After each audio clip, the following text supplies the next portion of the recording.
orang-orang para ulama Badar, ya, para ulama di Badar masih meyakini, ya, bahwa para malaikat yang diutus Allah Subhanahu wa taala tadi itu sampai hari ini masih siap siaga berada di Badar.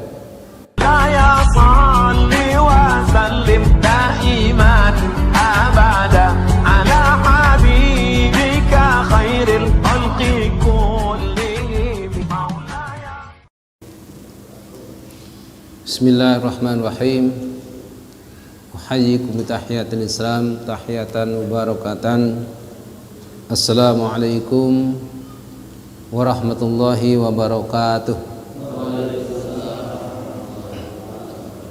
Alhamdulillahirabbil alamin, wassalatu wassalamu ala asrafil anbiya'i wal mursalin wa ala alihi wa sahbihi ajma'in. Amma ba'du.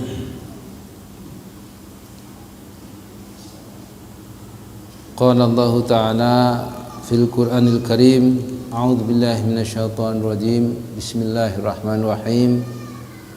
Idza waqa'atil waqi'ah laisa liwaqa'atiha kadhibah khafidatur rafi'ah. Idza rujjatil ardu rajja wa bussatil jibalu bassa fakanat haba'an munbatha wa kuntum azwajan thalathah fa ashabul maimanati ma ashabul maimanah wa ashabul mash'amati ma ashabul mash'amah was-sabiquna as-sabiqun ulaikal muqarrabun. Shadaqallahul azim. Jemaah sekalian yang dirahmati Allah Subhanahu wa taala, alhamdulillah pada malam ini kita bisa bertemu kembali dalam sebuah majlis yang dirahmati Allah Subhanahu wa taala, yang mana semoga kita senantiasa diberkahi oleh Allah, senantiasa diberikan kesehatan, senantiasa diberikan rahmat dari Allah Subhanahu wa taala, sehingga kita bisa menjalani hidup ini dengan sebaik-baiknya sesuai dengan tuntunan Allah Subhanahu wa taala.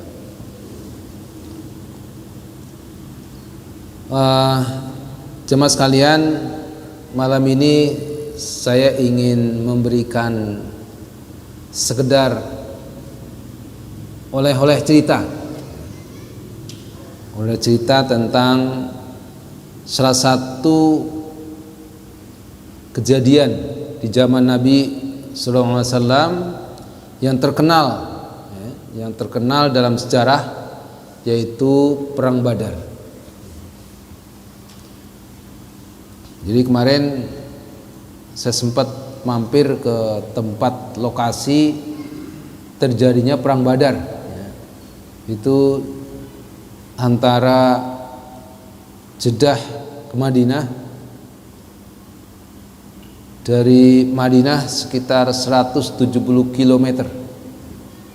Di waktu itu Perang Badar itu terjadi pada 17 Ramadan tahun 2 Hijriah. Tahun 2 Hijriah artinya Rasulullah baru berhijrah 2 tahun di Madinah, kemudian terjadi Perang Badar ini. Dan Perang Badar ini terjadi dalam bulan Ramadan. Nah, sampai saat ini masih ada peninggalan-peninggalannya, tetapi memang bagi pemerintah Arab Saudi itu sangat dikhawatirkan kita menjadi musyrik, sehingga semua itu ditutup titik-titik sejarah di sana itu ditutup, sehingga kita tidak terlalu bisa mengakses beberapa hal tentang sejarah Islam. Nah, salah satunya Perang Badar ini. Jadi Perang Badar itu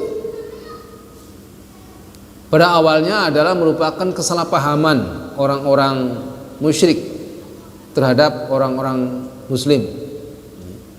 Jadi orang-orang kafir Quraisy, orang kafir Mekah itu mereka menyalahpahami terhadap Rasulullah dan para sahabatnya. Kebetulan kemarin juga saya ke sana, ada guide-nya, sehingga dia bisa menceritakan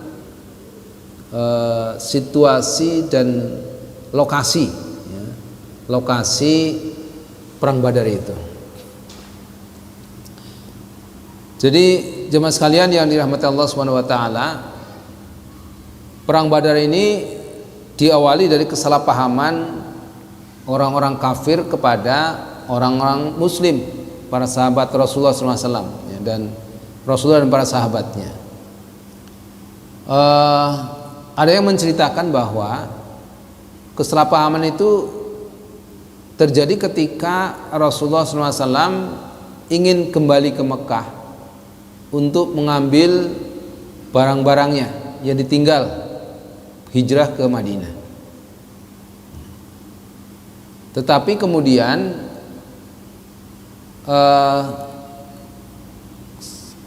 situasi ini dipahami oleh orang-orang kafir bahwa orang-orang muslim itu akan melakukan penyerangan kepada orang-orang kafir di Mekah. Mereka memahami bahwa kaum muslimin itu ingin berperang, sehingga kemudian orang-orang kafir itu mereka bersiap, yang dipimpin oleh Abu Sufyan. Waktu itu Abu Sufyan belum masuk Islam. Beliau memahami demikian, dan berkumpul orang-orang kafir sebanyak 1.200 orang. 1.200 orang kafir akan menghadapi pasukan muslim. Padahal orang-orang muslim itu hanya berjumlah 313 orang. Jadi jumlahnya sangat tidak berbanding, sepertiga. Tetapi setelah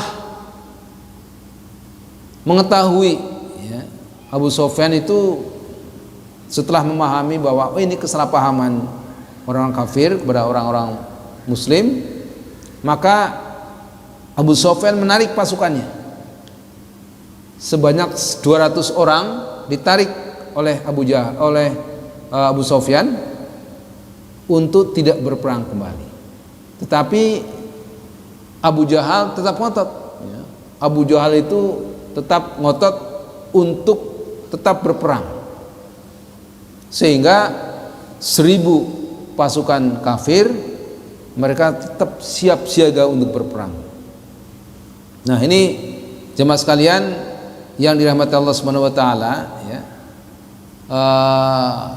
kita memahami bahwa dalam situasi apapun, dalam sejarah itu pasti ada persekongkolan antara orang-orang kafir dan orang-orang muslim. Artinya yang batil dengan yang hak itu pasti akan terjadi ketidakcocokan, bahkan terjadi permusuhan. Karena kekafiran itu adalah kawannya setan, sehingga setan itu adalah musuhnya nyata bagi orang-orang muslim. Nah, jadi sejarah sejak zaman dahulu kala, sejak Nabi Adam sampai hari ini, al-haq itu tentu akan bermusuhan dengan al-batil. Kekafiran pasti akan memusuhi keimanan. Nah, di sini Abu Jahal kenapa tetap ngotot akan berperang? Karena Abu Jahal itu sudah geram sekali dengan Rasulullah dan para sahabatnya. Abu Jahal itu sudah geram, ingin membunuh Rasulullah SAW, sehingga Abu Jahal tetap bertekad untuk berperang, walaupun sebenarnya orang-orang muslim itu tidak ada niatan untuk berperang. dan jumlahnya pun sangat tidak imbang, ya. Kaum muslimin hanya berjumlah 313 orang, ya. Sedangkan kaum muslimin, kaum kafir, mereka berjumlah 1.200 orang, yang kemudian ditarik 200 orang sehingga menjadi sekitar 1.000 orang. Nah, sebelum berperang, ya, jadi orang-orang kafir mereka membuat kemah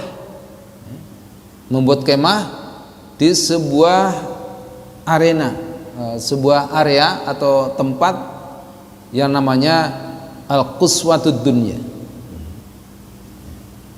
Al-Quswatud Dunya. Jadi dia di sekitar perbukitan, ya, berada di sekitar perbukitan.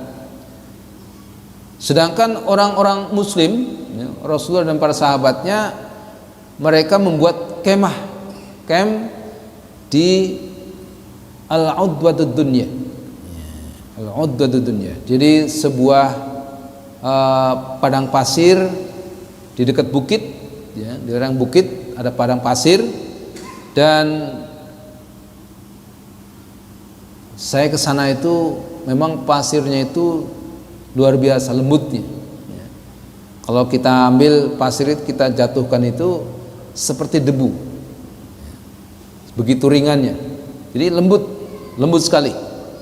Nah, kisahnya pada waktu itu, pada malam, ya, malam sebelum berperang, ya, orang-orang kafir mereka berunding dengan pasukannya, dan Rasulullah SAW juga berunding dengan pasukannya bagaimana menentukan strategi perang. Maka malam itu juga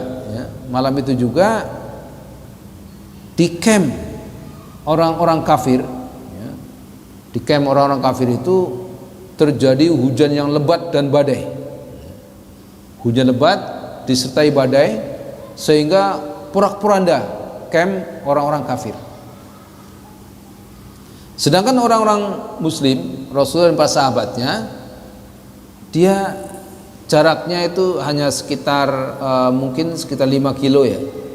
Sekitar 5 kilo dari antara dua camp itu, antara orang kafir dengan orang muslim.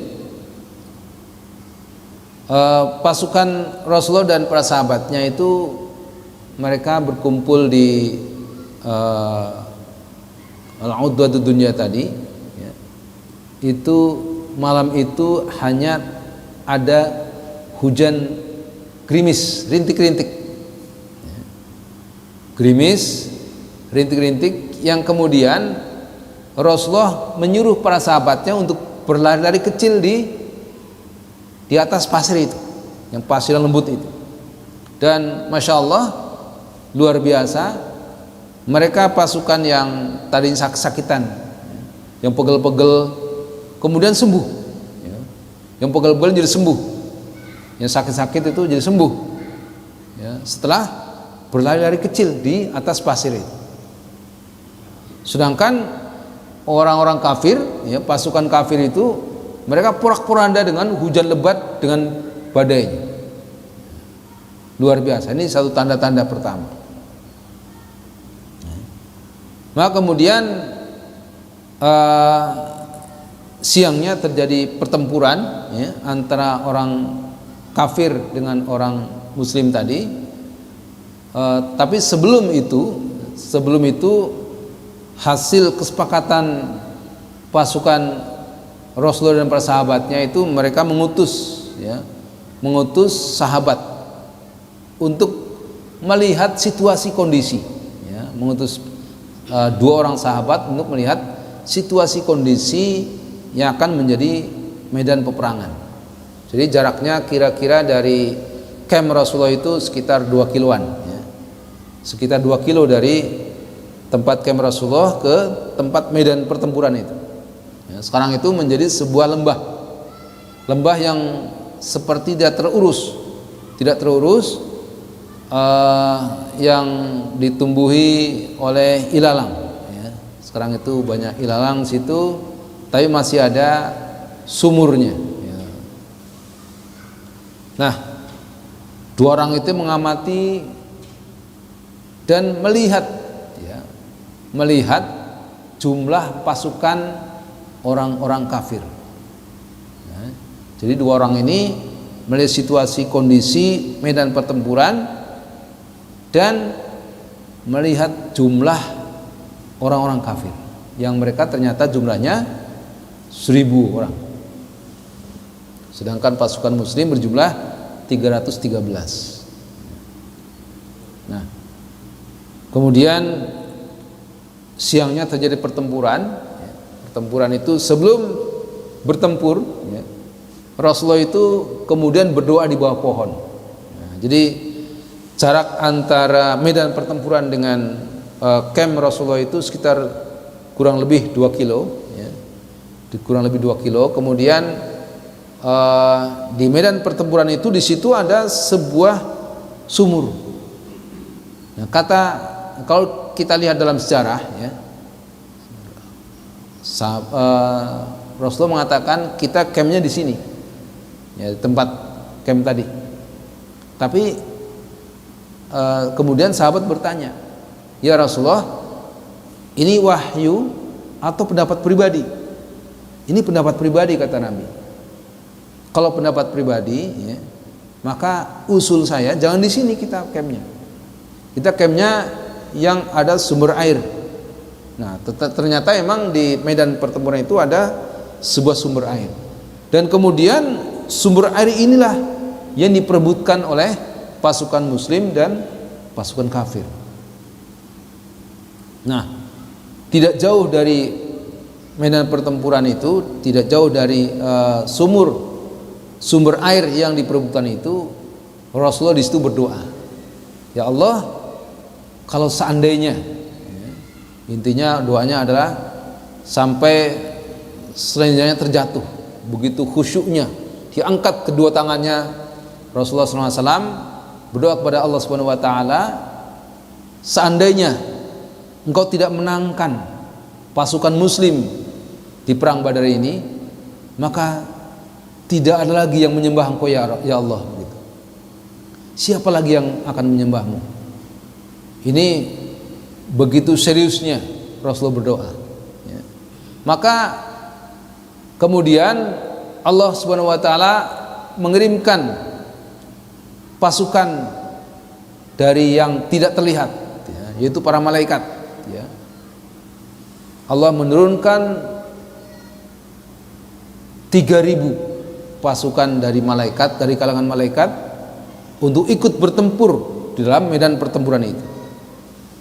Dan Allah juga mengutus 2.000 malaikat yang masih berada di langit.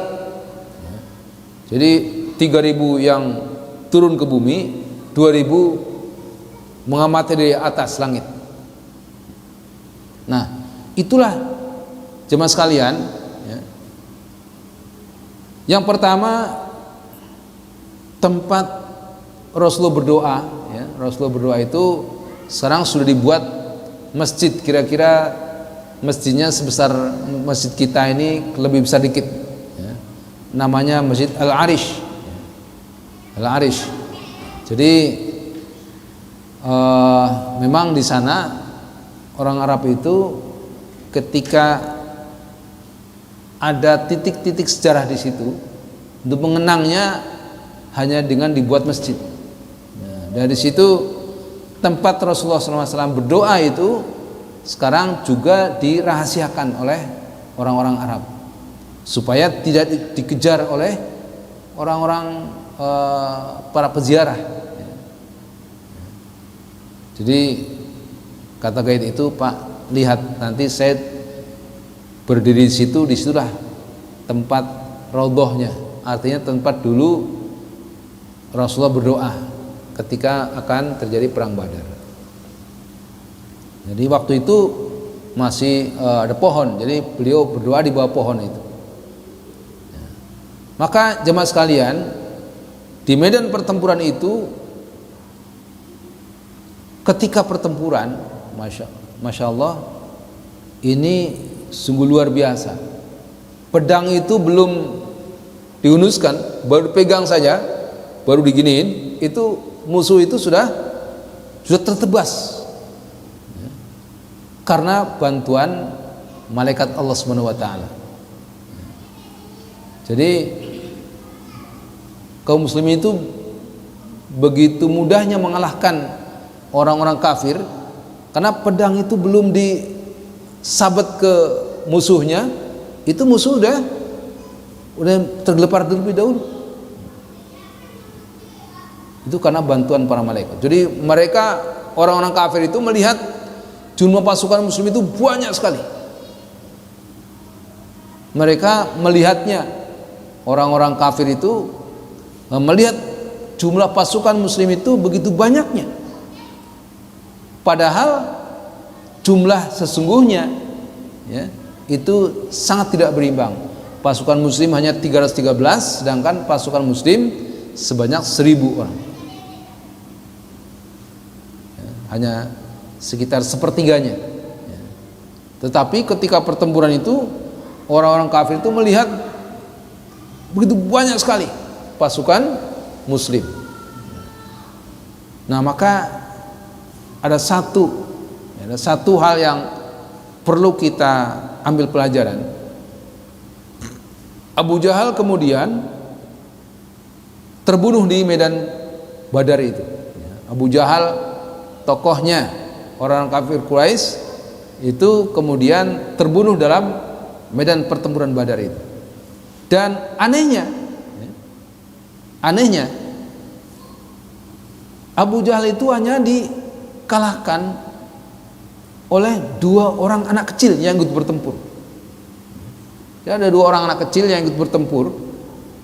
Itu satu menebas kaki kudanya, kuda Abu Jahal, ya. Abu Jahal naik kuda, satu anak kecil itu menebas satu kaki kudanya, dan yang satu orang lagi menebas kaki Abu Jahal, sehingga Abu Jahal terjatuh dan kemudian dihabisi oleh pasukan muslim yang lain. Nah, itulah luar biasanya, ya, yang begitu ditakuti oleh orang-orang zaman itu, ya, begitu kejamnya Abu Jahal, ya, dikejar paman Nabi. Abu Jahal ini kan paman Nabi, tapi begitu inginnya membunuh Nabi, ya, akhirnya Abu Jahal sendiri yang terbunuh di medan pertempuran Badar, dan hanya dikalahkan oleh 2 orang anak kecil.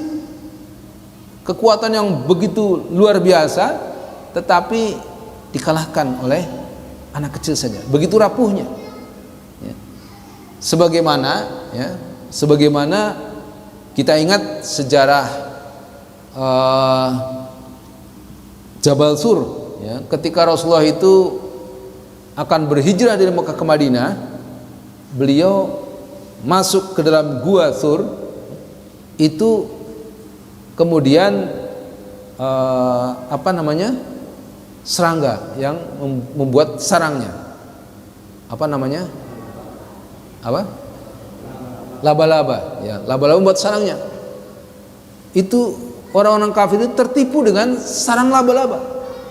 Sarang laba-laba itu apalah kekuatannya? Kalau hanya diginiin saja udah rusak. Tapi orang kafir hanya melihat, oh ini gua ini lubang, sebenarnya guanya kecil. Saya pernah ke sana, itu guanya kecil. Kita nggak bisa berdiri, harus nunduk, dan dalam gua itu kita memang nggak bisa berdiri, hanya duduk dalam gua itu. Itu dalam batu yang besar, ya, ada batu besar, ada celah, gua kecil. Nah, itu hanya ditutupi oleh sarang laba-laba, ya, sarang laba-laba yang tidak punya kekuatan apa-apa, tetapi itu bisa menipu orang-orang kafir yang mengejarnya, Rasulullah SAW dan para sahabatnya. Jadi betapa kekuatan orang kafir itu hanya dikalahkan oleh sarang laba-laba. Hanya oleh sarang laba-laba mereka tertipu. Ada sarang laba-laba, kemudian ada burung merpati. dan burung merpati. Kalau di Arab memang banyak sekali burung merpati. Sampai hari ini burung merpati itu luar biasa banyak dan tidak boleh dibunuh. Ya, termasuk di Gua Thur itu juga ada burung-burung merpati, tapi tidak terlalu banyak. Tapi ada. Ya.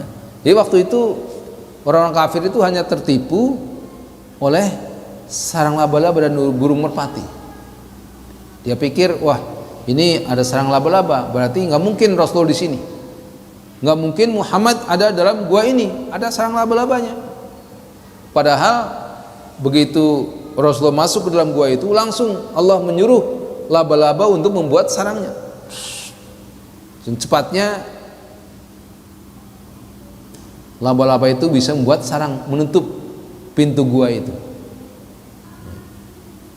Itulah kekuatan kafir, tidak seberapa. Kekuatan kafir itu tidak seberapa.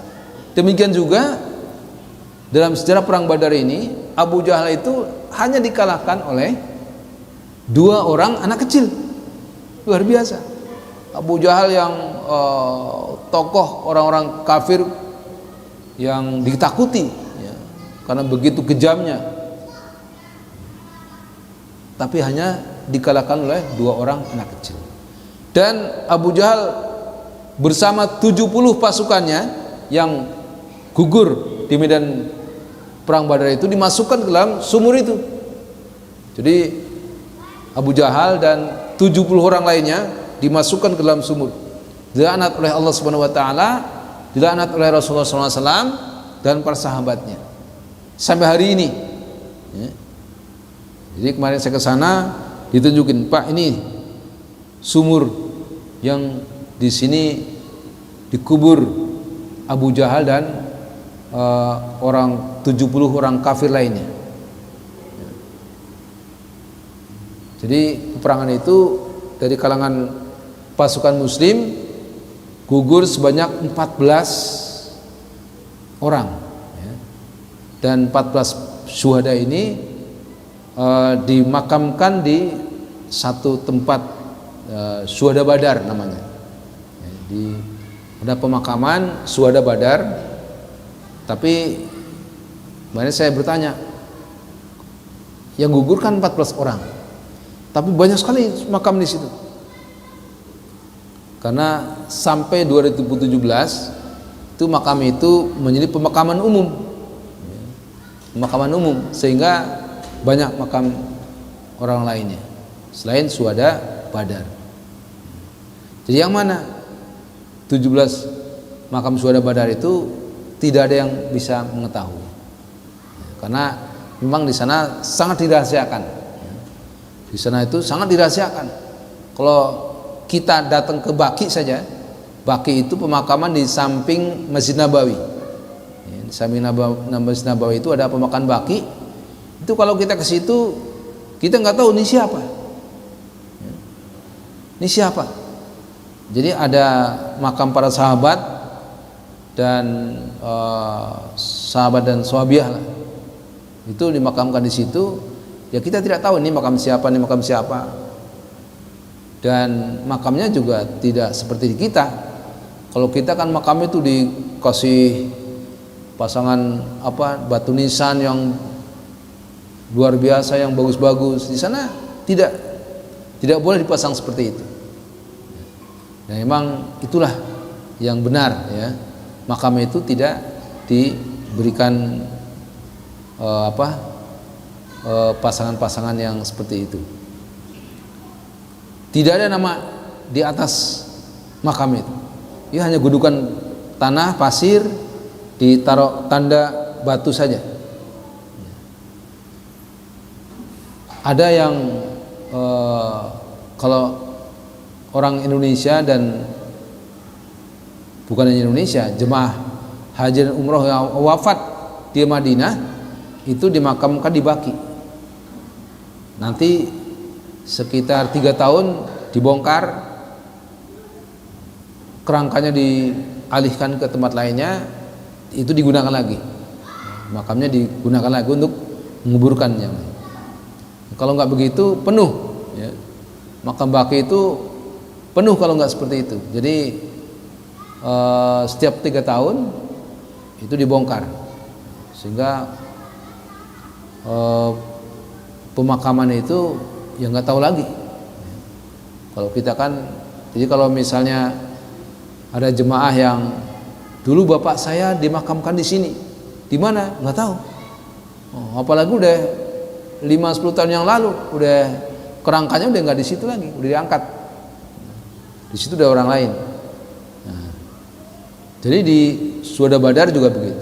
Di situ ada pemakaman Suada, hanya ditulis ada 14 Suada Badar, yang 13 wafat di medan pertempuran itu, yang 1 orang wafat dalam perjalanan antara Madinah ke Badar. Jadi Madinah Badar itu jaraknya sekitar 170 km. 170 km. Bayangkan dulu dengan unta, ya, naiknya nanti unta. Kalau kita sekarang bisa mobil hanya sekitar 2 jam atau 3 jam. Tapi dulu Rasulullah dan para sahabatnya menggunakan unta. Nah, jemaah sekalian, orang-orang para ulama Badar, ya, para ulama di Badar masih meyakini, ya, bahwa para malaikat yang diutus Allah Subhanahu wa taala tadi itu sampai hari ini masih siap siaga berada di Badar.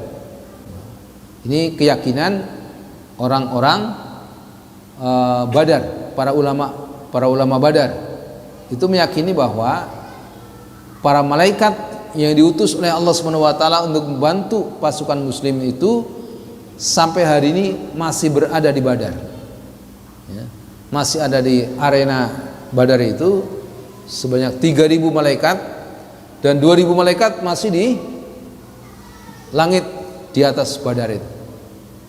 Karena malaikat itu kan sifatnya mereka taat kepada Allah Subhanahu wa taala. Ketika diperintahkan ya itu begitu terus.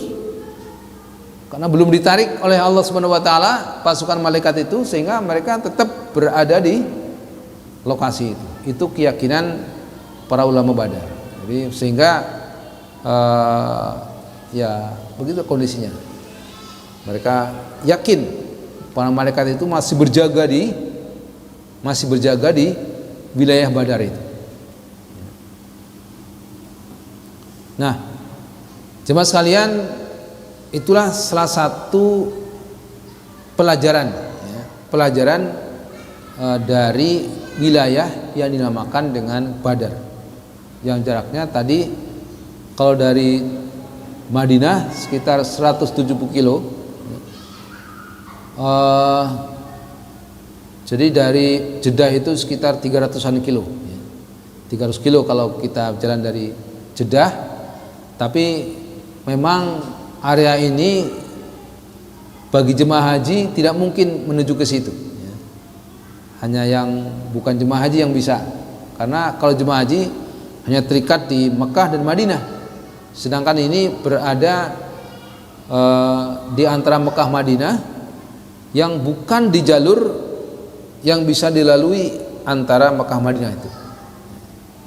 Jadi lewat jalur lain, jalur yang tidak pernah dilalui oleh jemaah haji di situ.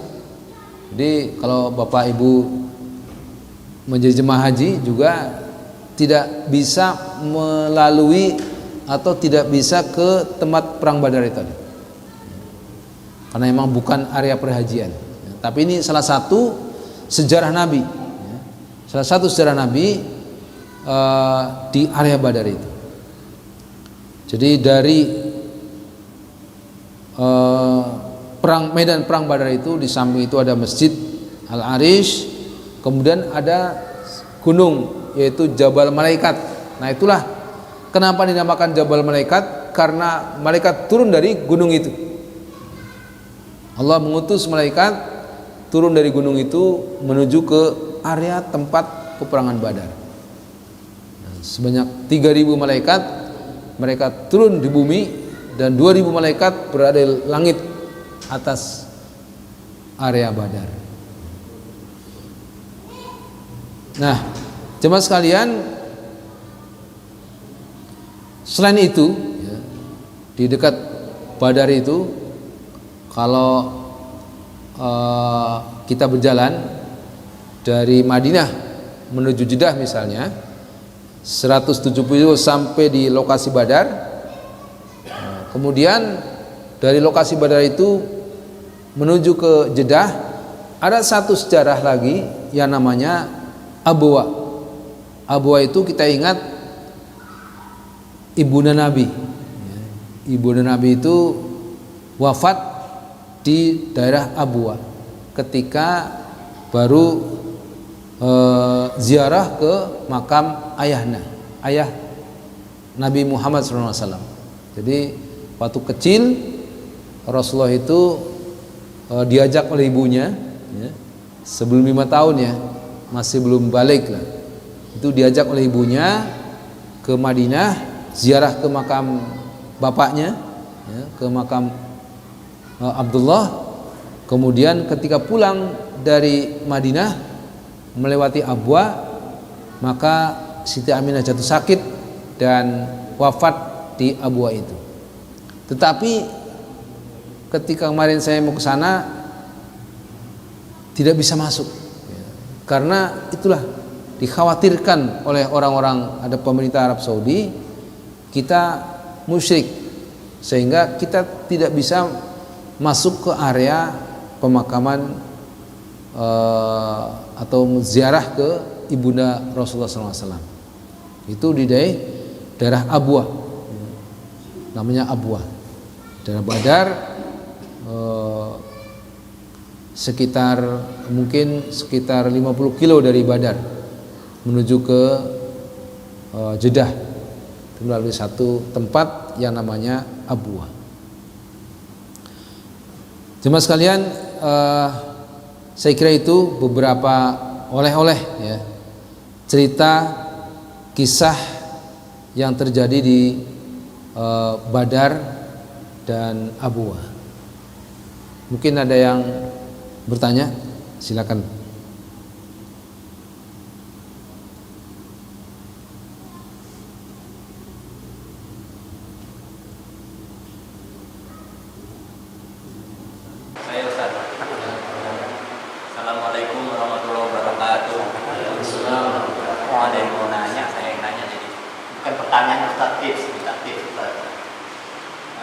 Menarik cerita tentang perang Badar.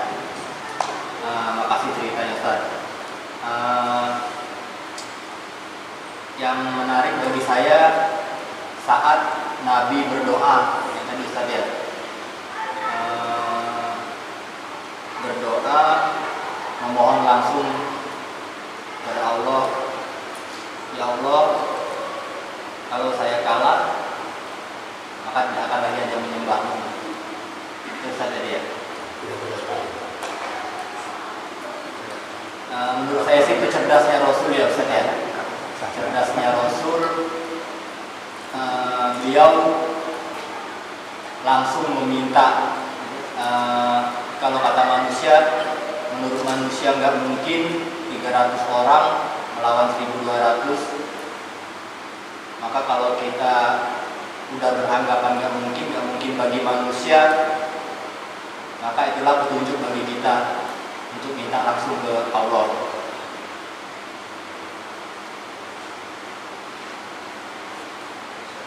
Contoh misalkan kayak kita divonis oleh dokter, kamu nggak akan sembuh, kamu nggak mungkin sembuh, kamu nggak akan mungkin bisa membuahi misalkan dokter kandungan, kamu nggak akan bisa, istrimu nggak akan hamil misalkan.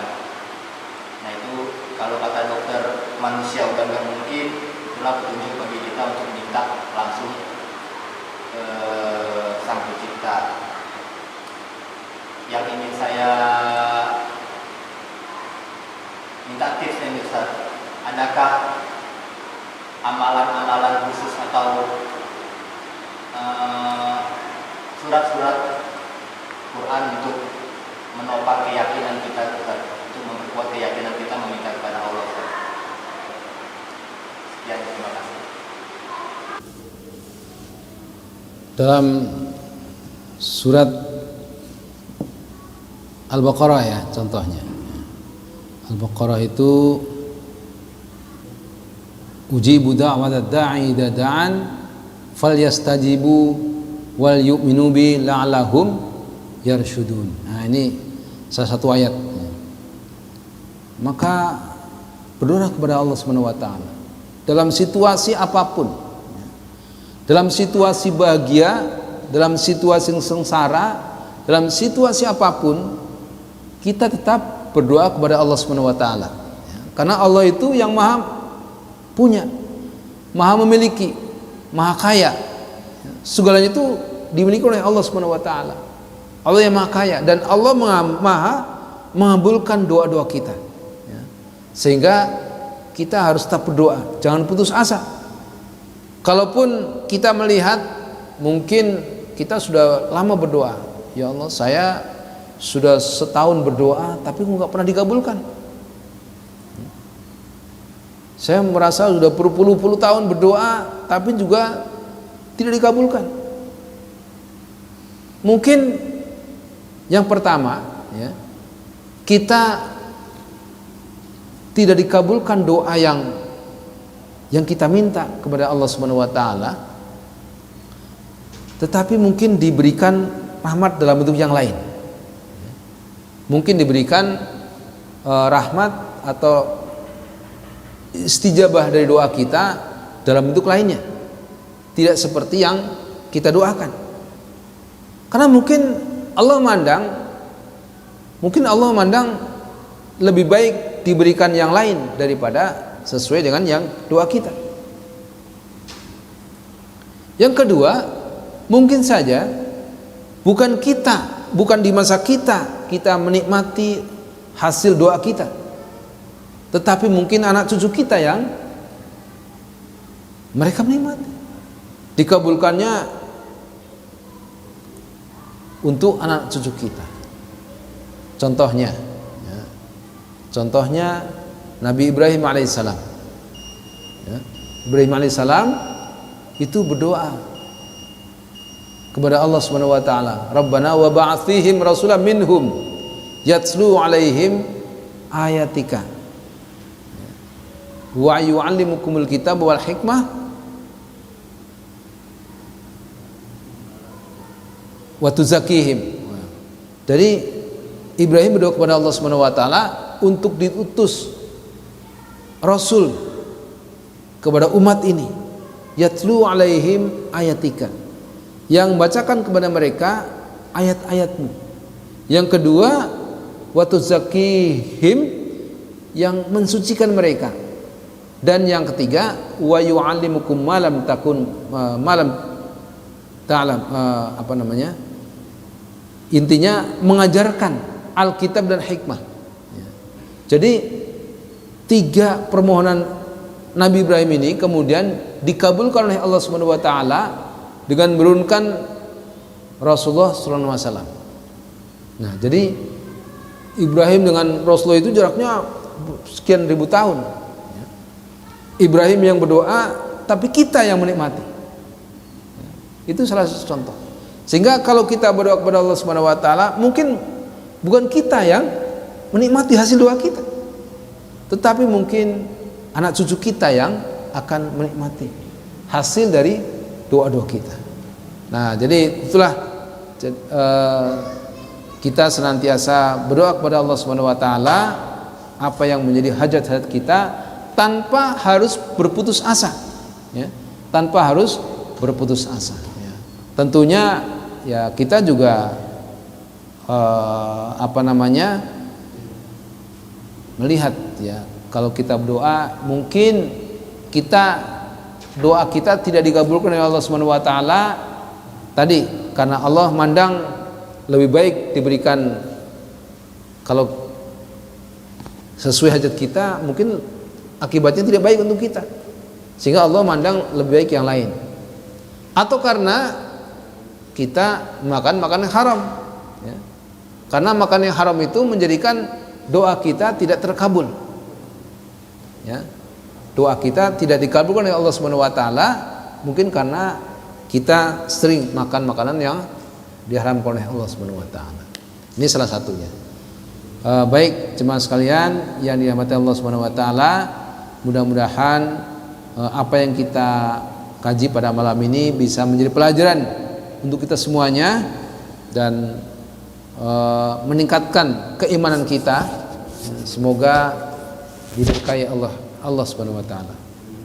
Kurang lebihnya mohon maaf. Wabillahi taufiq wal hidayah. Assalamualaikum warahmatullahi wabarakatuh.